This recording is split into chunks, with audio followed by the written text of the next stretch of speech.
Martha Williamson froze mid-sip, her coffee mug trembling against her lips as she watched the massive grizzly bear drag something heavy across her Montana property.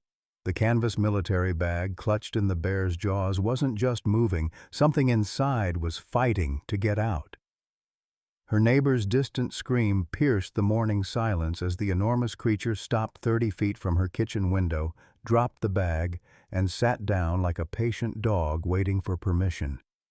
Martha's arthritic hands shook as she recognized the faded green duffel, the same bag her grandson Tommy had taken on his final camping trip 8 months ago, the trip he never returned from.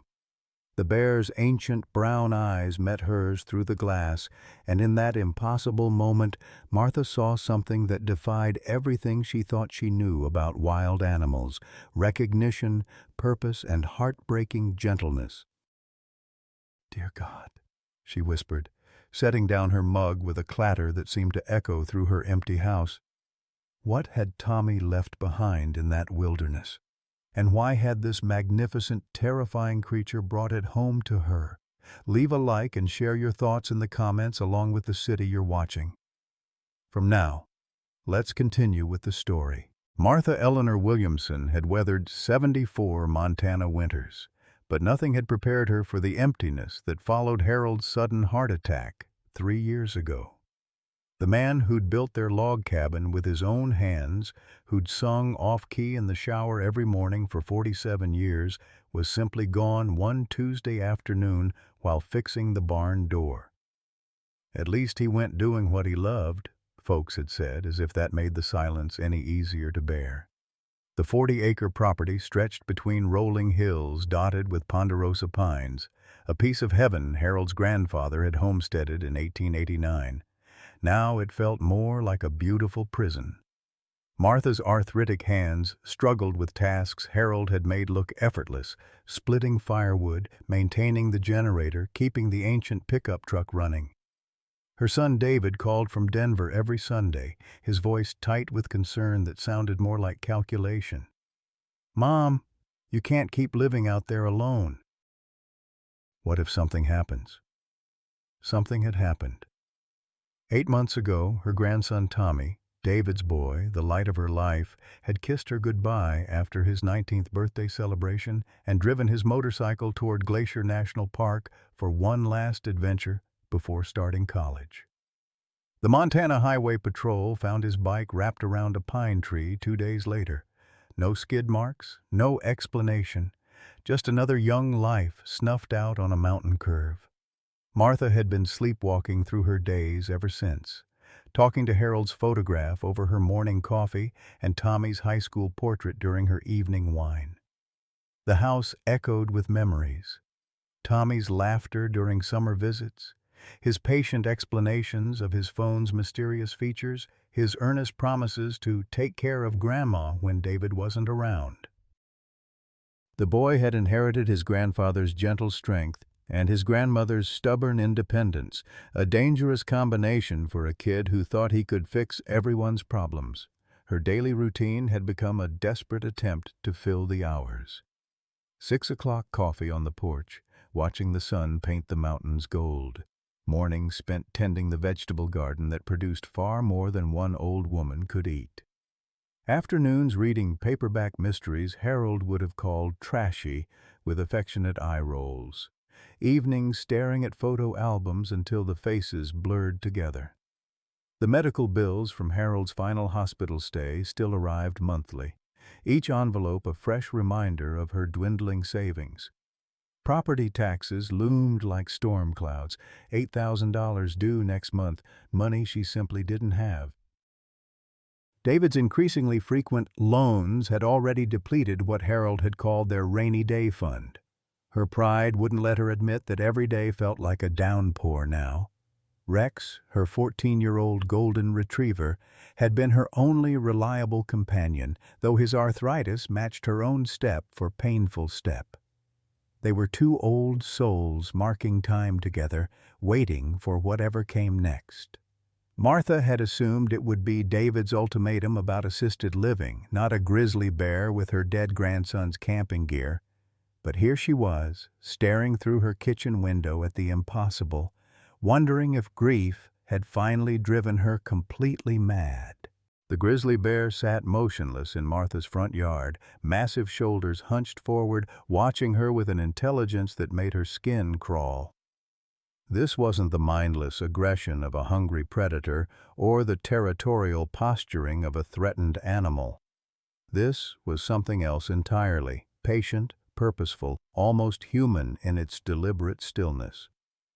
Martha pressed her palm against the cool kitchen window, her breath fogging the glass.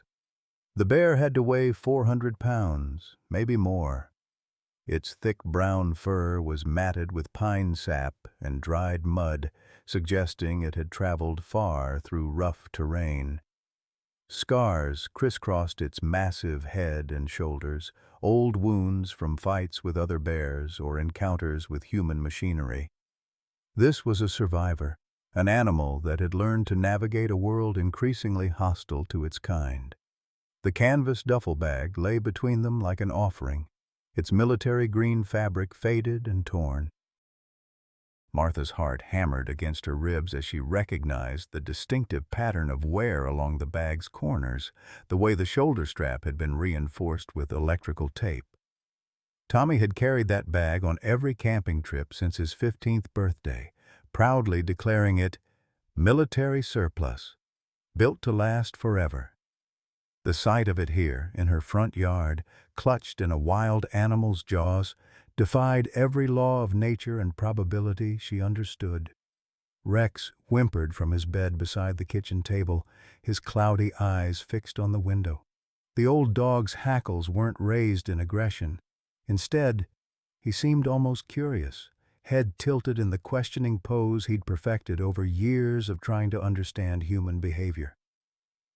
Martha reached down to stroke his graying muzzle, grateful for his steady presence even as her world tilted off its axis. The bag moved again, a distinct bulge pressing against the canvas from inside. Something alive was definitely trapped within, struggling with increasingly frantic energy. Martha's nursing instincts kicked in automatically. Whatever was in there needed help, and soon. But accepting that reality meant accepting the impossible, that a wild grizzly bear had somehow acquired her grandson's belongings and traveled miles through wilderness to deliver them to her door. She stepped back from the window and fumbled for her phone, fingers clumsy with adrenaline. The screen showed no signal bars, a common frustration in their remote location where cell towers were as rare as sensible neighbors.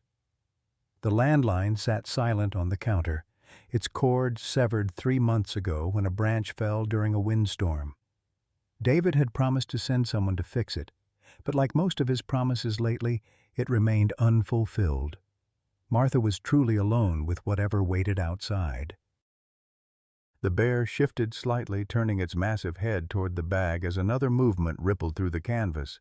Then it looked back at Martha with those dark, ancient eyes and made a sound she'd never heard before. Not quite a growl, not quite a moan, but something in between that spoke of urgency and desperation. The animal was trying to communicate, she realized with a shock that left her lightheaded. "This is insane," she whispered to the empty kitchen, but even as the words left her lips, she was moving toward the front door. 30 years of nursing had taught her to trust her instincts, and every instinct screamed that something precious was dying in that bag while she stood paralyzed by disbelief. Her hand trembled on the deadbolt. Harold had installed the heavy lock after a break-in at the Morrison place 5 years ago, joking that it could stop everything except a determined grizzly bear. The irony wasn't lost on her now as she slowly turned the mechanism, the metallic click echoing like a gunshot in the morning silence. The front door opened with its familiar creak, and suddenly there was nothing between Martha and 400 pounds of apex predator except 20 feet of drought-brown grass and her own failing courage. The bear's head swiveled toward her immediately, but it didn't move from its sitting position. If anything, it seemed to relax slightly, shoulders dropping as if her appearance was exactly what it had been waiting for. Cool mountain air filled her lungs, carrying the scent of pine needles and something else, something wild and musky that spoke of deep forests and hidden valleys where humans never ventured. The bear's breathing was audible now, deep and measured, strangely calming despite the surreal circumstances. Martha took one careful step onto her porch, then another. The wooden boards groaned under her weight, but the bear didn't flinch. Instead, it turned its attention back to the bag and nudged it gently with its enormous snout, the gesture almost tender in its care. The message was unmistakable. This is for you. 20 feet had never seemed like such an impossible distance.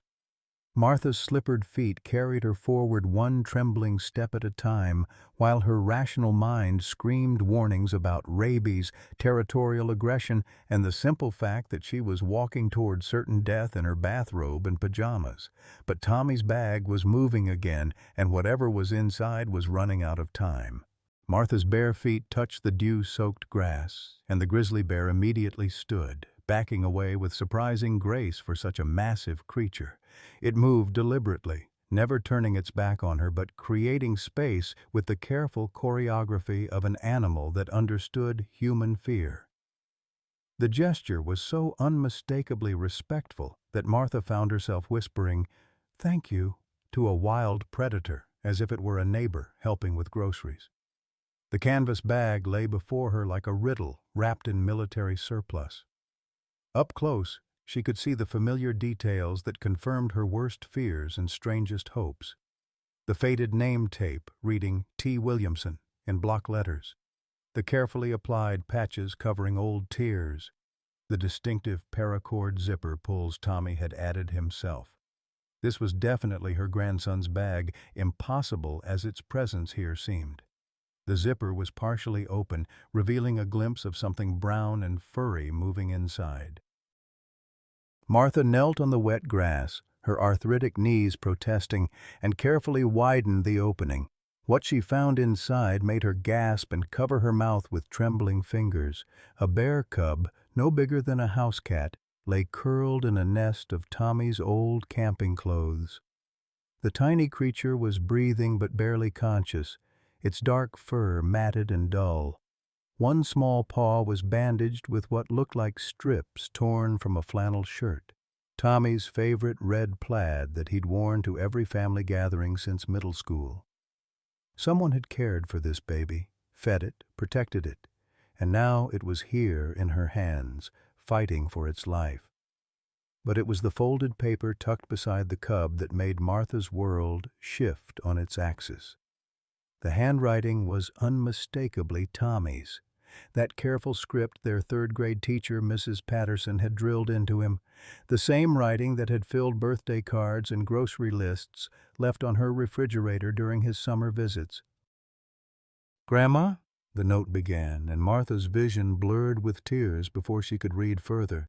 "If you're reading this, then my backup plan worked and Mama Bear found you. Her name is Honey, and she's been my partner in the most important project of my life. The little guy in your hands is Guardian. I call him Gary for short.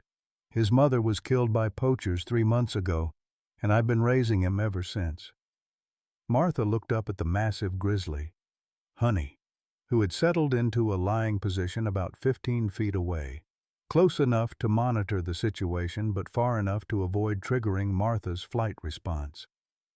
The bear's expression, if such a thing could be attributed to a wild animal, seemed anxious but hopeful, like a mother entrusting her child to a trusted babysitter. The letter continued in Tommy's earnest, determined voice.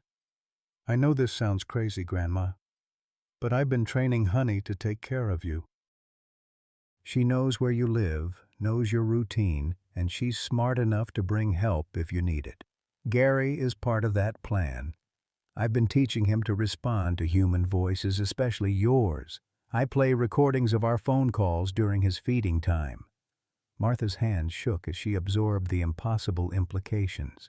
Tommy had somehow befriended a wild grizzly bear, raised an orphaned cub, and created an elaborate support system for his grandmother, all while hiding it from his family.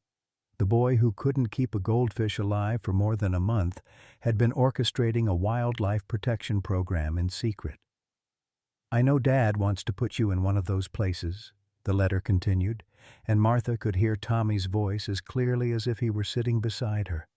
"I know you're too proud to ask for help, and I know you're scared of being alone. But you don't have to be alone, Grandma. Honey has been watching over you for weeks, making sure you're safe. She knows when you garden, when you sit on the porch, when the delivery truck comes. She's like a guardian angel with claws." The cub stirred in Martha's lap, opening tiny black eyes that seemed far too intelligent for such a small creature. It looked up at her and made a sound somewhere between a meow and a whimper, then reached up with one minuscule paw to touch her chin.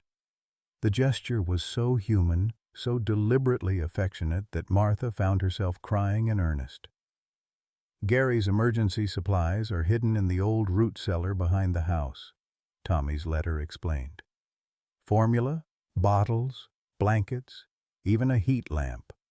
There's enough for 6 months if you ration carefully.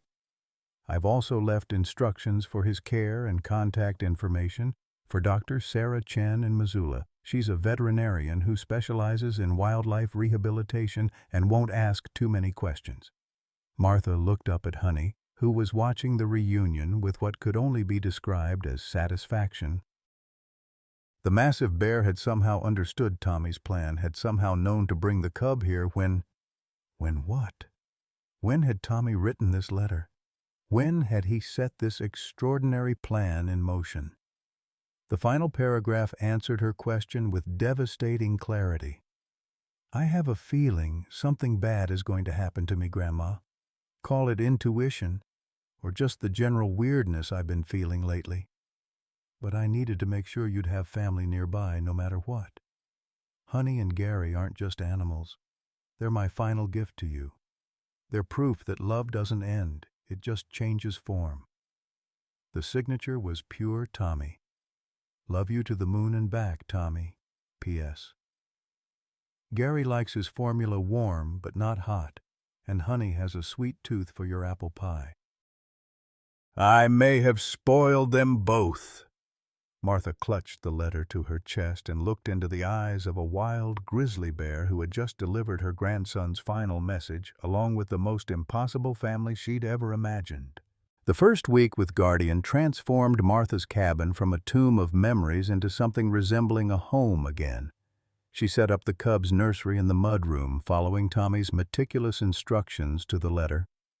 The old root cellar had indeed contained everything promised: cases of specialized formula, tiny bottles with measurements marked in Tommy's careful handwriting, soft blankets that still smelled faintly of her grandson's cologne, and even a battery-powered space heater for Montana's unpredictable weather. Guardian, Gary as Tommy had nicknamed him, proved to be exactly as advertised. The cub responded to Martha's voice with eager attention, his tiny ears perking up whenever she spoke. During feeding time, she found herself telling him stories about Tommy's childhood, about the summer he'd spent learning to fish in the creek behind the house, about the time he'd tried to build a tree house and ended up with nothing but a pile of crooked boards and wounded pride. "Your Tommy was always trying to save something," she told Gary during his evening feeding, the cub's tiny paws wrapped around the bottle like a human baby. "Injured birds, stray cats, that 3-legged dog he found behind the grocery store.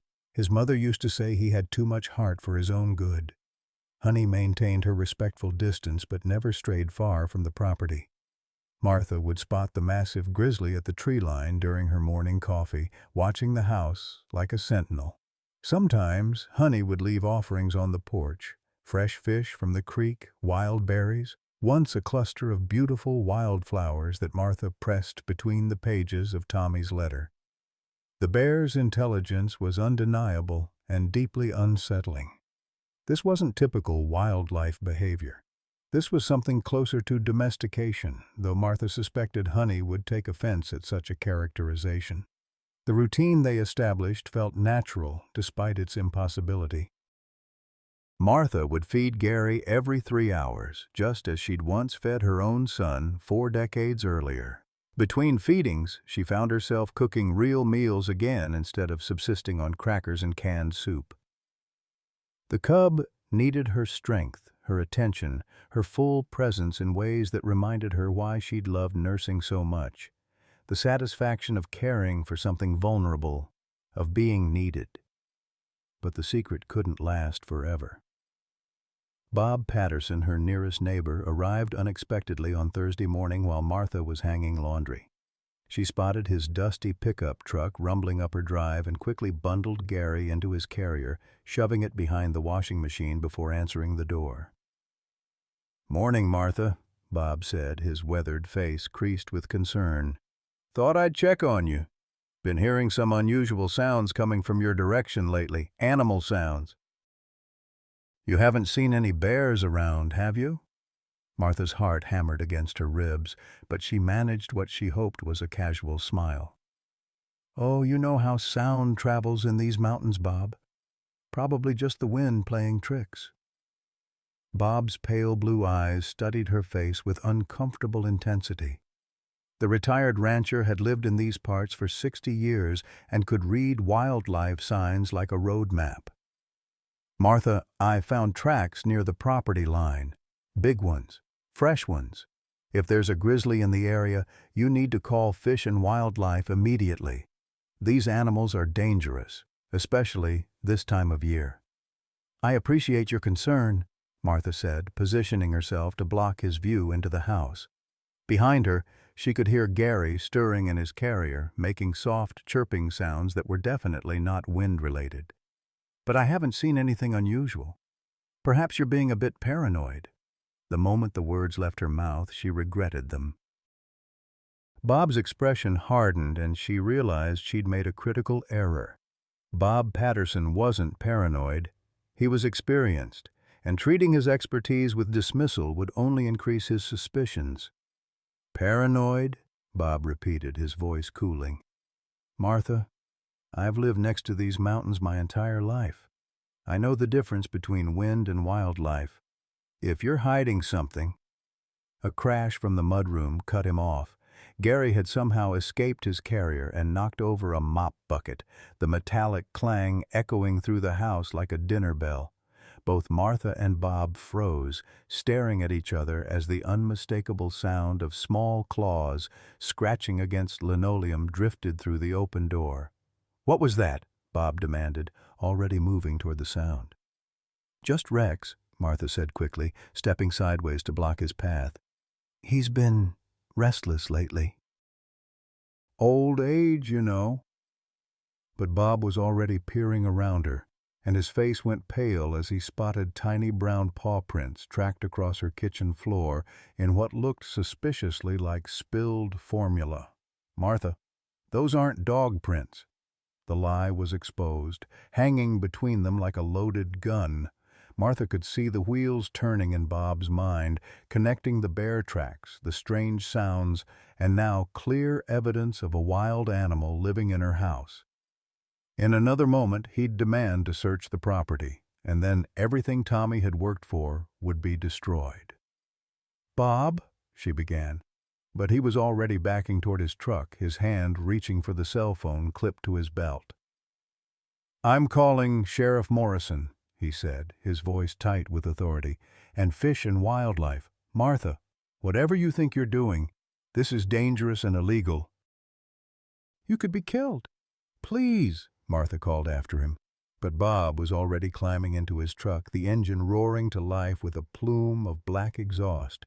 She watched helplessly as he sped down her driveway, already dialing numbers on his phone. Martha slumped against her doorframe, suddenly feeling every one of her 74 years. In her peripheral vision, she could see Honey emerging from the tree line, the massive bear's posture alert and agitated. Somehow, the grizzly sensed that their peaceful arrangement was about to be shattered. The afternoon crawled by with agonizing slowness.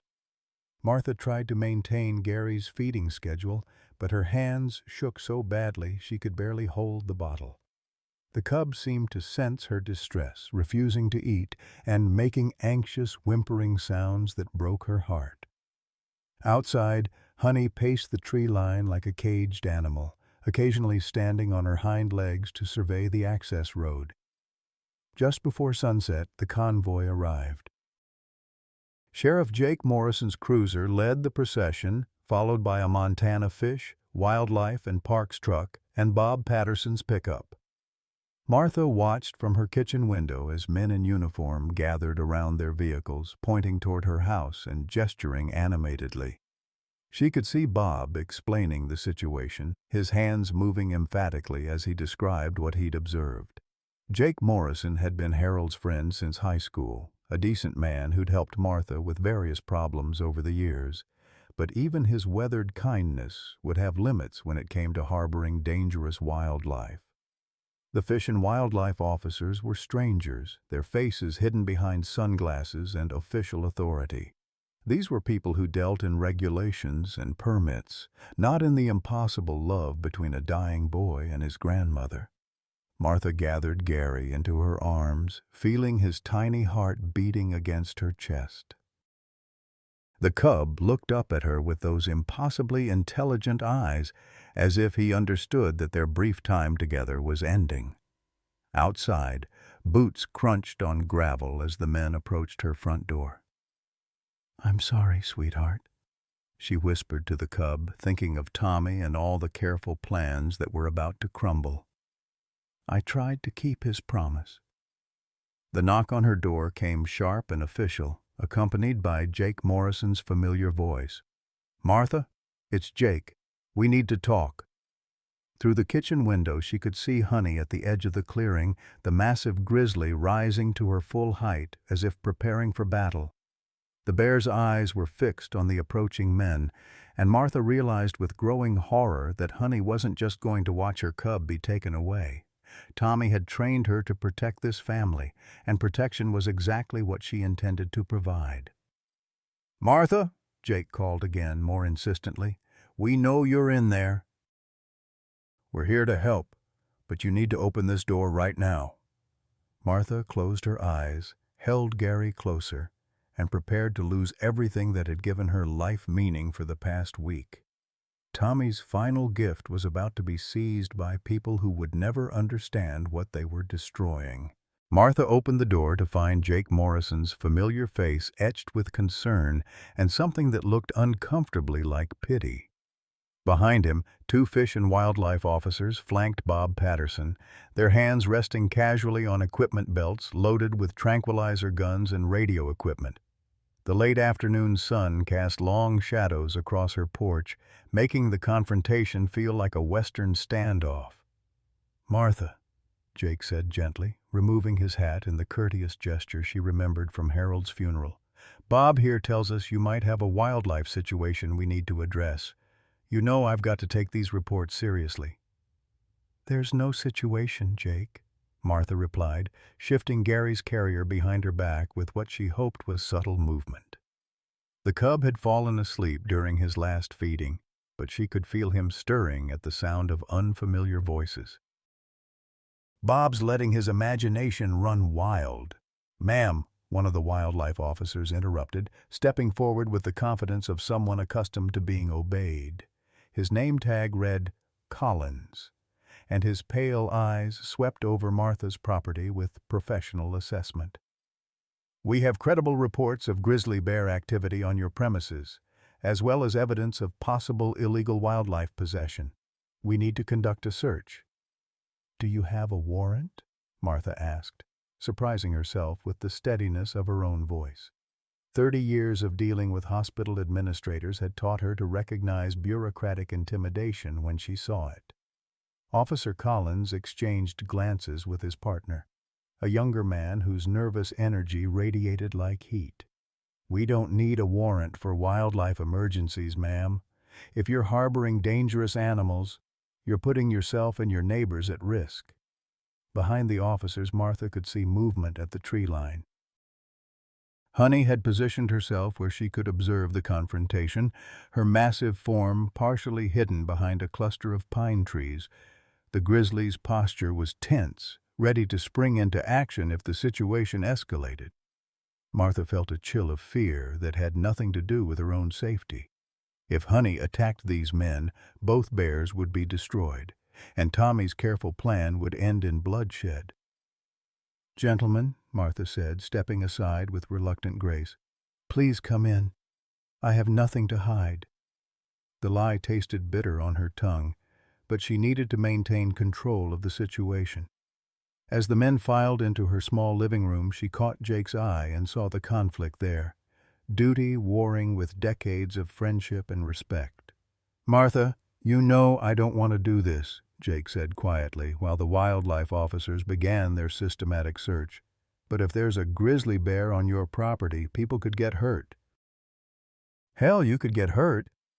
"I understand your position, Jake," Martha replied, watching Collins methodically examine her kitchen while his partner headed toward the back of the house.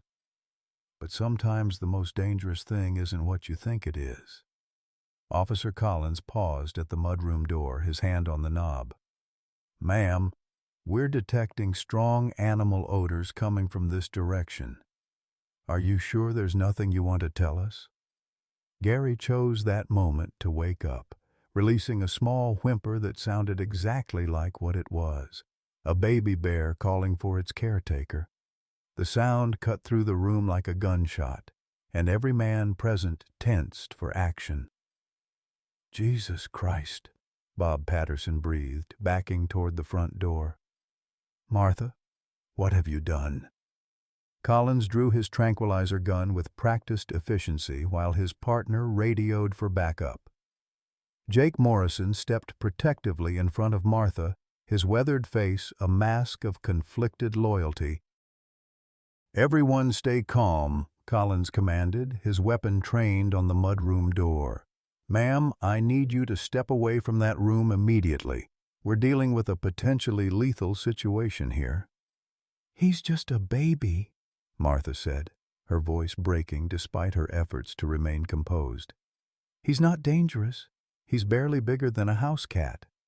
"Bears are always dangerous," Collins replied, motioning for his partner to approach the door from the opposite angle. "Even cubs have claws and teeth, and where there's a cub, Mama Bear is usually close behind." As if summoned by his words, a tremendous roar echoed from the front yard. Through the living room window they could see Honey charging across the clearing, her massive form moving with terrifying speed toward the house. The wildlife officers cursed in unison, spinning to face this new threat while Jake Morrison shouted into his radio for immediate backup. "Nobody move!" Collins yelled, but his voice was drowned out by another roar, this one so close it rattled the windows. Honey had reached the front porch, her enormous weight making the wooden structure groan and sag. Gary's cries became more urgent, responding to his adoptive mother's distress call with instinctive panic. Martha's heart shattered as she listened to the two bears calling to each other across the barrier of human law and misunderstanding.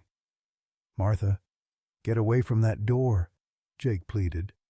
But she was already moving, not away from the mudroom but toward it.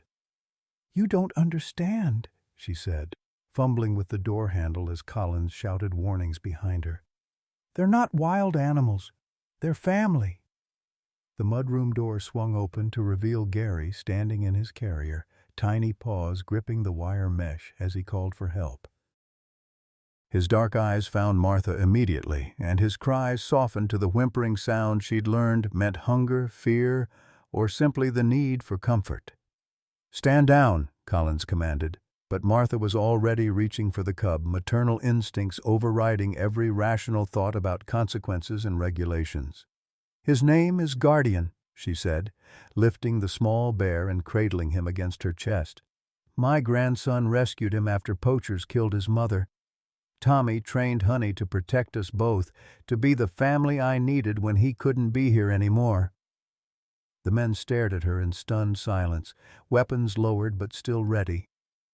Outside, Honey's roars had subsided to anxious grunts as she paced the porch, somehow understanding that the immediate threat had passed but remaining vigilant. "Ma'am," Collins said carefully, What you're describing is impossible. Grizzly bears can't be trained like domestic animals. They're apex predators with no natural fear of humans. Tell that to Honey, Martha replied, nodding toward the window where the massive grizzly could be seen sitting on her porch, waiting with the patience of a grandmother watching over her family.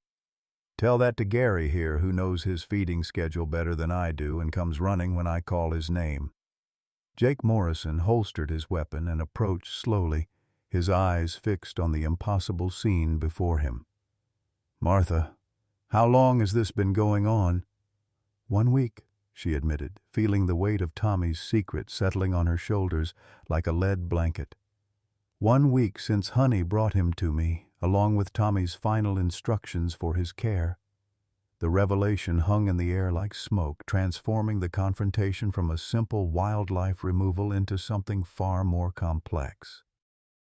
In her arms, Gary nestled closer, his small body warm and trusting against her chest, while outside, Honey continued her patient vigil, waiting to see whether the humans would prove worthy of the trust her cub had placed in them.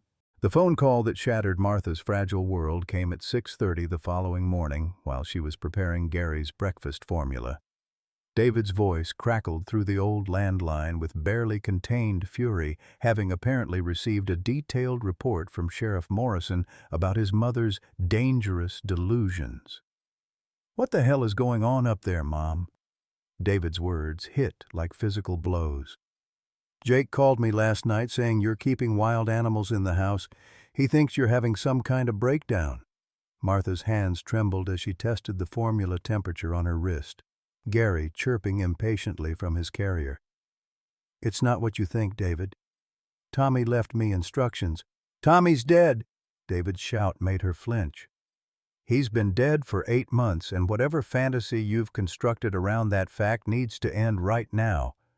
I'm driving up there today with Dr. Patterson from Mountain View Assisted Living. We're going to have you evaluated, and then we're going to discuss your options." The threat hung between them like a loaded gun.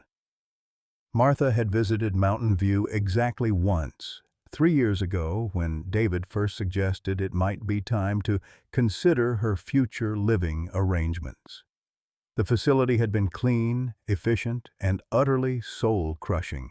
Rows of elderly residents parked in wheelchairs facing a television nobody watched, their eyes empty of everything that had once made them human.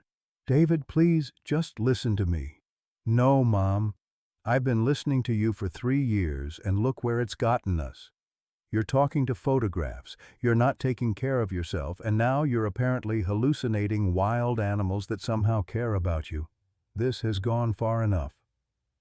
The line went dead, leaving Martha staring at the silent phone while Gary's increasingly urgent cries filled the kitchen. Outside, she could see Honey's massive form moving restlessly through the tree line, the grizzly's anxiety mirroring her own, as if the bear could sense the approaching disaster. Martha fed Gary with mechanical precision, her mind racing through impossible calculations. David would arrive by afternoon, probably with legal documents and professional witnesses ready to declare her incompetent.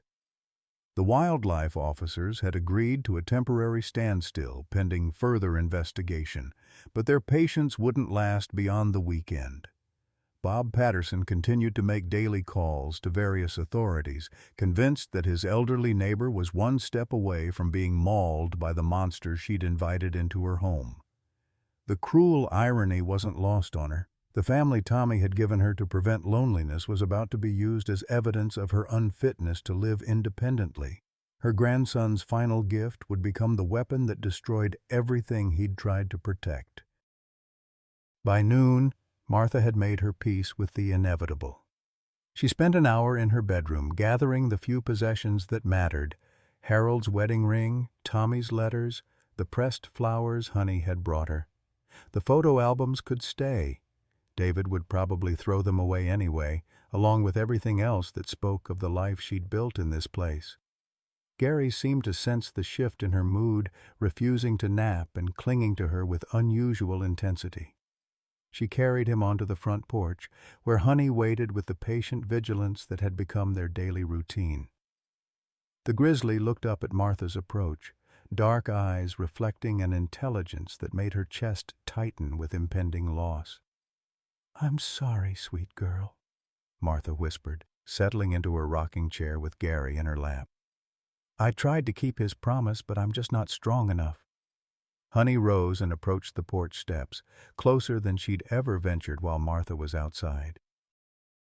The massive bear sat heavily on the bottom step, her enormous head level with Martha's knees, and made the low, rumbling sound that Martha had learned meant contentment or comfort. For a moment the three of them sat in perfect silence, an impossible family that would be torn apart before sunset. The sound of vehicles approaching broke their peaceful tableau. David's silver Mercedes led a convoy that included Sheriff Morrison's cruiser and a white van marked Mountain View Healthcare Services. Martha watched her son emerge from his car with the brisk efficiency of a man conducting a hostile takeover, his expensive suit and polished shoes completely out of place in the mountain wilderness. Dr. Patterson proved to be a thin, severe woman with steel-gray hair and the predatory smile of someone who specialized in convincing families that warehousing their elderly relatives was an act of compassion. She approached Martha's porch with a clipboard and the confident air of someone who'd performed this particular intervention many times before. "Mrs. Williamson?" Dr. Patterson called out, apparently oblivious to the 400-pound grizzly bear sitting 3 feet away from her intended patient. "I'm Dr. Patterson from Mountain View. Your son has asked me to conduct a brief competency evaluation. This won't take long." Honey's head swiveled toward the stranger's voice, and Martha felt the grizzly's muscles tense beneath her thick fur. Tommy's training was about to be put to its ultimate test, and Martha feared that everyone present was about to learn exactly how far a mother bear would go to protect her adopted family. The standoff erupted when Dr. Patterson took her first step onto Martha's porch, clipboard in hand and completely oblivious to the massive grizzly bear positioned between her and her intended patient. Honey's reaction was instantaneous and terrifying, a roar that seemed to shake the very foundations of the mountains, followed by the sight of 400 pounds of apex predator rising to her full height, towering over the shocked mental health professional. "Jesus Christ!" David screamed, stumbling backward into Sheriff Morrison, who was already reaching for his weapon. Dr. Patterson dropped her clipboard and ran for the van, her professional composure evaporating like morning mist. The carefully orchestrated intervention dissolved into chaos as trained officials scattered like startled rabbits before the fury of a protective mother. But something extraordinary happened in that moment of terror. Gary, instead of cowering in Martha's arms, began making urgent chirping sounds, not cries of fear, but the specific vocalizations Tommy had apparently trained him to use as commands. Honey's aggressive posture immediately softened, her roars subsiding to anxious grunts as she looked between the cub and the humans with obvious confusion. "Stand down! Everyone stand down!" Sheriff Morrison shouted, his service weapon drawn but wavering as he tried to process what he was witnessing. The massive grizzly wasn't attacking randomly. She was responding to the cub's signals, following some incomprehensible protocol that defied everything anyone present understood about wildlife behavior. Martha rose slowly from her rocking chair, Gary cradled against her chest, and stepped between Honey and the armed men. "Put your guns away," she said with a calm that surprised even herself. "Nobody's going to get hurt if you just stop threatening my family." "Family?" David's voice cracked with hysteria. Mom, that's a wild animal. It could kill you with one swipe." "She could have killed me a dozen times over the past week," Martha replied, reaching out to place her free hand on Honey's massive shoulder. The bear leaned into her touch, the gesture so naturally affectionate that the watching men seemed stunned into silence. "But she hasn't, because she's not wild anymore. Tommy changed her." just like she's changed me. Dr. Patterson emerged from behind the van, her professional authority in tatters, but her clipboard clutched like a shield. Mrs. Williamson, what you're describing is impossible. Grizzly bears cannot be domesticated. They're apex predators with no capacity for— Her words were cut off by the arrival of another vehicle, a battered pickup truck that pulled up behind the official convoy. Bob Patterson climbed out, but he wasn't alone. A woman in her 40s followed him, her dark hair streaked with gray and her clothing marking her as someone more comfortable in wilderness than boardrooms. "Dr. Chen," Martha breathed, recognizing the veterinarian from Tommy's carefully preserved contact list. "You came." Dr. Sarah Chen approached the porch with the confident stride of someone who'd spent her career working with dangerous animals. Her eyes took in the scene, Martha with the cub, Honey in protective position, the armed men maintaining nervous distance, and her expression shifted from professional curiosity to something approaching awe. "Bob called me last night," Dr. Chen said, never taking her eyes off Honey. "Told me there was a situation here that I needed to see. I've been working with wildlife for 20 years, and I've never seen anything like this." "It's impossible," Dr. Patterson insisted from her safe distance. "Wild animals don't form emotional attachments to humans. They're driven by instinct and survival needs, nothing more." Dr. Chen climbed the porch steps slowly, her movements deliberate and calm. Honey watched her approach but didn't retreat, seeming to recognize another professional.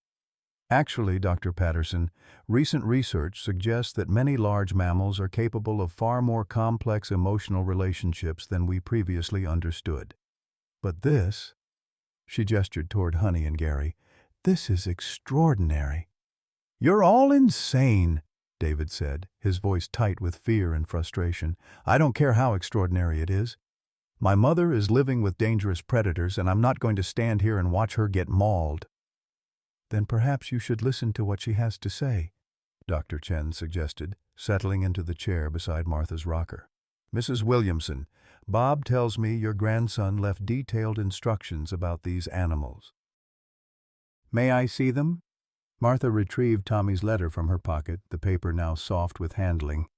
Dr. Chen read it carefully, her expression growing more amazed with each paragraph. When she finished, she looked up at Martha with something approaching reverence. "Your grandson was conducting behavioral conditioning on a scale I've never seen attempted," she said.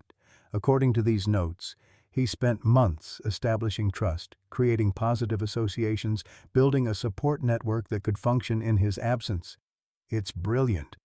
"It's also illegal," Sheriff Morrison pointed out, though his weapon was now holstered. "Keeping wild animals without permits, interfering with natural wildlife patterns, there are federal charges involved here." "Actually," Dr. Chen said, pulling out her phone, "there might be another way to look at this situation." She scrolled through what appeared to be official documents. "I've been working with the Department of Fish and Wildlife on a pilot program for wildlife rehabilitation using private caretakers. Mrs. Williamson's situation could qualify if we frame it correctly." David stepped forward, his face flushed with anger. "I don't care about pilot programs or framing. My mother is not competent to care for herself, let alone dangerous animals. Dr. Patterson, please proceed with your evaluation." But Dr. Patterson was staring at Honey with professional fascination, her earlier terror replaced by scientific curiosity. "The bear's behavioral responses are unprecedented," she murmured. "The way she responds to vocal cues, her protective positioning, her obvious emotional attachment to both the cub and Mrs. Williamson." "None of that matters," David insisted. "She's 74 years old, living alone in the wilderness and apparently talking to wild animals like they're her children. That's not normal behavior." "Normal." Martha stood up, Gary still in her arms, and faced her son with decades of suppressed frustration. "David, you want to talk about normal?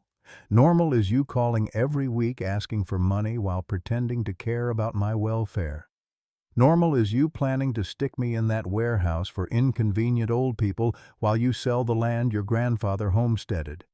Normal is you never once asking what I need or want, only telling me what you've decided is best for me. The accusations hung in the mountain air like smoke. David's face went pale, then red with defensive anger. Everything I've done has been for your own good. No, Martha interrupted, her voice gaining strength with each word. Everything you've done has been for your own convenience. These bears have shown me more genuine care in 1 week than you've shown in 3 years. They don't want to change me or fix me or put me somewhere safe. They just want to be my family. Doctor.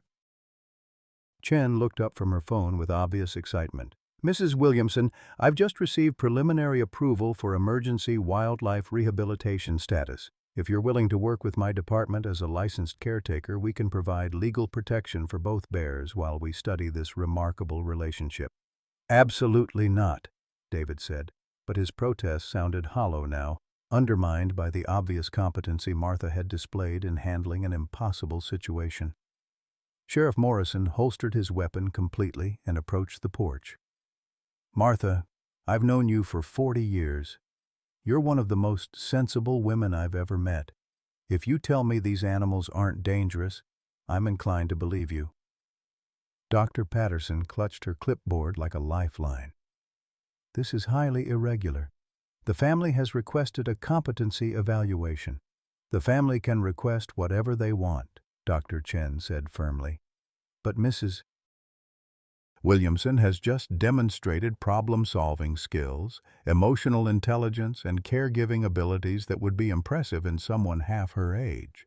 She's also achieved something most animal behaviorists only dream about. Gary chose that moment to reach up and touch Martha's cheek with one tiny paw, his dark eyes fixed on her face with obvious affection. The gesture was so purely loving, so unmistakably intentional that even David seemed momentarily stunned. Tommy saw something in me that I'd forgotten, Martha said quietly. He saw that I still had love to give, still had purpose beyond just waiting to die. These bears aren't taking care of me, we're taking care of each other. That's what family really means. The truth of her words seemed to settle over the assembled group like evening shadows, transforming the confrontation into something approaching understanding. But David's face remained hard with determination, and Martha realized that the battle for her independence was far from over. 3 months later, Martha's property had transformed into something she never could have imagined, a legally recognized wildlife rehabilitation center that drew visitors from across the country. The small placard by her front gate read Guardian Angel Wildlife Sanctuary, a name that honored both Gary's official designation and Tommy's final gift to the world. Dr. Sarah Chen had become a regular presence, arriving twice weekly with supplies, documentation, and an infectious enthusiasm for what she called the most significant human-animal bonding study of the century. The pilot program had exceeded every expectation, with Honey and Gary demonstrating cognitive abilities that challenged fundamental assumptions about grizzly bear intelligence and emotional capacity. Gary had grown considerably, now the size of a medium dog, but retaining the gentle temperament Tommy had carefully cultivated. He followed Martha through her daily routines like a devoted grandchild, helping with simple tasks and providing companionship that filled the lonely spaces Harold's death had left behind. His morning ritual of bringing Martha her slippers had become legendary among the stream of researchers and wildlife enthusiasts who visited the sanctuary. Honey had established her den at the property's edge, close enough to monitor her adopted family but far enough to maintain her dignity as a wild creature. The massive grizzly had learned to tolerate strangers with remarkable patience, though she remained fiercely protective of Martha and Gary. Her intelligence continued to astound visitors. She could distinguish between vehicles, recognize regular visitors, and somehow seem to understand the difference between threatening and benign human behavior. The financial transformation had been equally remarkable.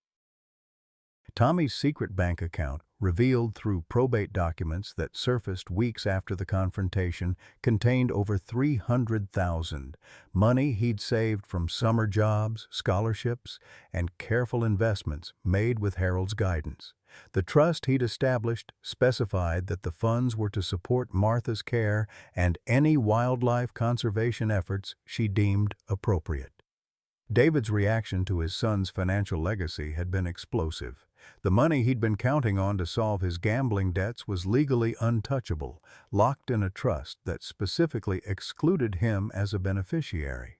His subsequent attempts to challenge the will had failed spectacularly when Tommy's attorney, a sharp young woman from Missoula, produced video testimony Tommy had recorded before his death, explaining his decisions in heartbreaking detail. "I know Dad has problems with money," Tommy had said into the camera, his young face serious beyond his years. "I know he's been taking from Grandma, thinking she doesn't notice. But Grandma deserves better than being someone's retirement plan. She deserves to choose her own life, even if that choice seems crazy to everyone else." The revelation of David's financial exploitation had shattered what remained of their relationship. Martha had discovered bank statements showing systematic withdrawals over 2 years, money taken under the guise of emergency loans that were never repaid. The total exceeded $80,000, money that should have covered her property taxes, medical expenses, and basic security for years to come. David's final visit to the sanctuary had been brief and bitter. He'd arrived with legal documents attempting to claim power of attorney based on Martha's diminished capacity, only to be confronted by Dr. Chen's comprehensive psychological evaluation declaring her exceptionally competent and emotionally stable. The sight of his mother confidently managing a complex operation while maintaining a relationship with wild grizzly bears had left him speechless with frustrated rage. "This is insane," he'd said, watching Martha hand-feed Gary while Honey observed from a respectful distance. "You're 74 years old, playing house with animals that could kill you without thinking twice." "David," Martha had replied with infinite sadness, "they think about me more in 1 day than you have in 3 years. They don't want anything from me except my presence. They don't see me as a burden or a responsibility. They see me as family." The words had struck home with devastating accuracy. David had left that afternoon and hadn't returned, though Martha occasionally received terse updates about his life through mutual acquaintances. He'd been forced to declare bankruptcy, losing his Denver business and fancy lifestyle. Last she'd heard, he was working for someone else's real estate company, struggling to rebuild from the wreckage of his gambling addiction. Martha felt sorry for her son, but couldn't summon the maternal guilt that might once have compelled her to rescue him. Tommy's letter had included a painful postscript about David's problems, explaining that enabling his father's irresponsibility was partly why he'd structured the trust so carefully. "Sometimes love means saying no," Tommy had written. "Sometimes helping someone means not helping them." The sanctuary's success had brought unexpected friendships. Bob Patterson, initially the most vocal opponent of Martha's Bear family, had become one of their strongest advocates after witnessing Honey's gentle interaction with his own grandchildren during a carefully supervised visit. Sheriff Morrison dropped by weekly, ostensibly for safety checks, but actually because he'd grown fond of Gary's enthusiastic greetings. Dr. Chen had introduced Martha to a network of wildlife researchers and conservationists who treated her with the respect accorded to a pioneering scientist. Papers had been published about the sanctuary's success, with Martha listed as co-author on studies about human-bear emotional bonding and innovative rehabilitation techniques. At 74, she'd found a second career she never could have imagined. The evenings remained Martha's favorite time, when the researchers and visitors had departed and the property returned to its essential inhabitants. She would sit on her porch with Gary curled beside her chair while Honey emerged from the tree line for their daily reunion. The three of them would watch the Montana sunset paint the mountains in shades of gold and crimson, a family bound not by blood but by choice, trust, and the unbreakable promise of a boy who'd loved them all enough to imagine an impossible future. "Thank you, sweetheart," Martha would whisper to Tommy's spirit, feeling his presence in every moment of contentment, every gesture of affection from her unlikely companions. "You gave me everything I didn't know I needed." Sometimes life's greatest gifts come wrapped in the most unexpected packages. Martha Williamson thought her story was ending at 74, widowed, alone, watching her son treat her like a burden rather than the woman who'd raised him with love and sacrifice. But her grandson Tommy saw what others missed, that age doesn't diminish our capacity to love, to nurture, to matter. When that grizzly bear dragged Tommy's bag to Martha's door, it wasn't just delivering an orphaned cub, it was delivering proof that family isn't always blood, that purpose doesn't have an expiration date, and that sometimes the most broken hearts are the ones with the most room to grow. Martha's sanctuary became more than a home for rescued bears. It became a testament to the truth that we're never too old to start over, never too set in our ways to embrace the impossible, and never too alone if we're brave enough to open our hearts to unexpected love. Your children may see your limitations, but the right family sees your possibilities. Age is just a number. Love is eternal. Questions for interaction. What unexpected family has brought joy to your later years? How did you discover that your story wasn't over, just beginning a new chapter? Share your story in the comments below. Your experience might be exactly what someone else needs to hear today.